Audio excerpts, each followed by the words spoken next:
Welcome to K-Catalog.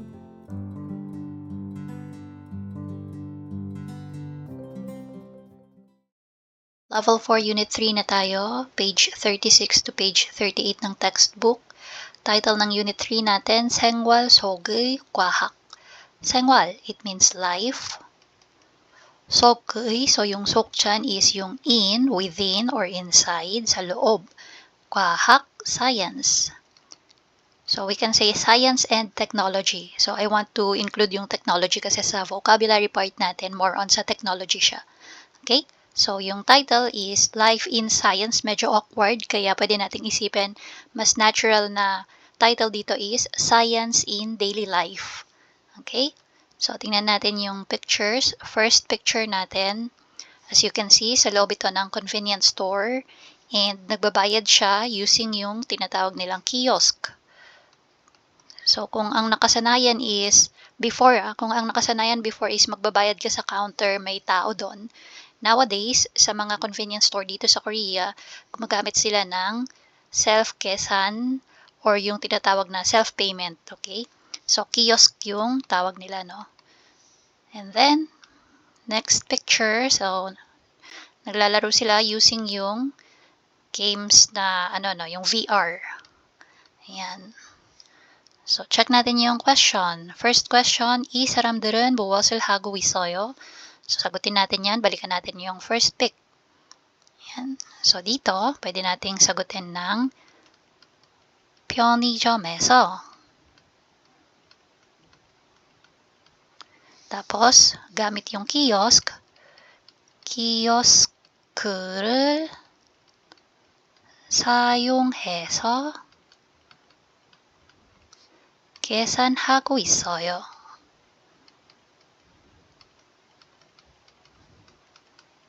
Again, using the kiosk, no, siya nababayad, making the payment. And then, next, ayan. So, anong ginagawa ng mga yan? Naglalaro sila gamit yung VR, no? So, VR, same format lang. 사용해서. And then, game hada. So, magiging game 하고 있어요. Okay, so ganyan lang po kasimple. Pwedeng sagutin yung first question. Next question, 여러분이 알고 있는 최신 제품에는 무엇이 있어요?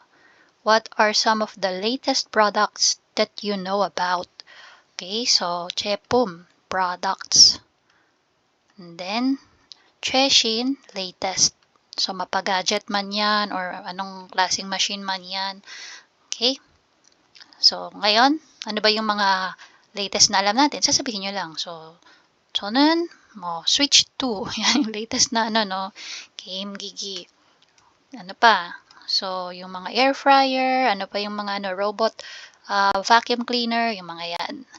So, yan yung papasok sa ating vocabulary. So, sabi dito, 다음을 보고 무엇인지 이야기해보세요. First one, 인공지능 or yung tinatawag nating AI. Artificial intelligence. Again, that's 인공지능, artificial intelligence. Next, robot 청소기. So, yung sinabi ko kanina, no? Robot vacuum cleaner. Okay.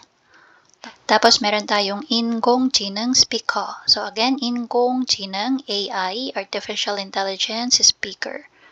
So, ito, dito sa Korea, meron silang kilalang-kilala si Genie.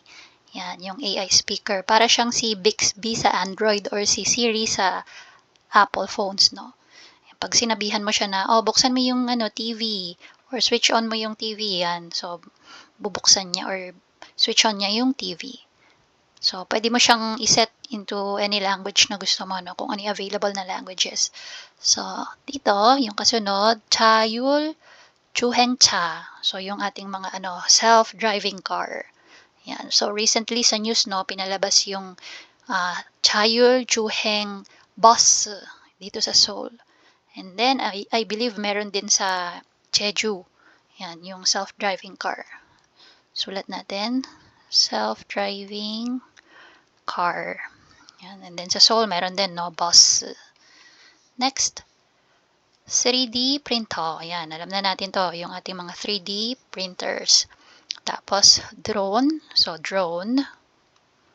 Next one, yung ating Gasang Hyunshil game or yung VR na tinatawag, no? Ayan.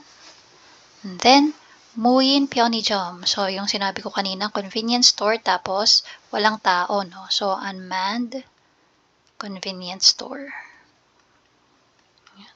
Tapos, yung ating mobile app or mobile application. Mga apps natin sa phone. Okay, so that's for item number 1 ng vocabulary. For item number 2, 여러분은 최신 기능이 있는 생활 제품이나 장소를 알고 있어요? 어떤 점이 편리해요? So, ano pong sabi dyan? Do you know any daily products or places with the latest features? So, 최신 기능, latest features. Tapos, yung 생활. So, ibig sabihin yung everyday life mo, no? Daily 제품 products na ginagamit mo sa araw-araw. Again, yung 생활 제품. And then, place, 장소. Yan. Ano ba yung mga alam mo daw na lugar or mga products na ginagamit mo sa araw-araw with latest features? And, anong kina-convenient nila, no? 어떤 점이 편리해요? What makes them convenient? So, dito, we have yung tatlo, no? Muin Pyeonijom, yung unmanned convenience store. And then, Kilchatki app. So, ito naman is yung navigation application, no? Yung Waze sa atin sa Pilipinas, no? Okay. So, this one, drone, yung drone. So, yung example dito, para sa Muin Pyeonijom, yung unmanned convenience store. So, yung question ng babae, sabi niya, Muin 편의점에 가본 적이 있어요? Have you ever been to an unmanned convenience store or pwede ding self-service convenience store? Okay? Kasi nga self-service ka na, wala ka ng pipilahan pa na tao din para magbayad. And then, sagot naman yung guy, sabi niya, 네, 줄을 서지 않고 빠르게 계산할 수 있어서 좋아요. Sabi niya, yes, I like it because I can check out quickly without having to wait in line.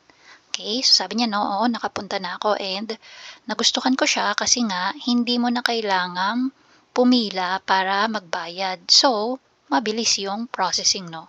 And actually, hindi lang sa convenience store, marami na din, no, sa Oliviang, sa Daiso, sa kung ano-anong store dito. So, instead na sa tao ka magbabayad, no? Yan, marami na silang kiosk sa isang store. So, siguro, konti na yung 2 or 3, no? Tapos yan, mas mabilis ang pagbabayad. Again, ito yung Unit 3 ng Level 4 natin, more on technology actually, sa daily life. And that's it.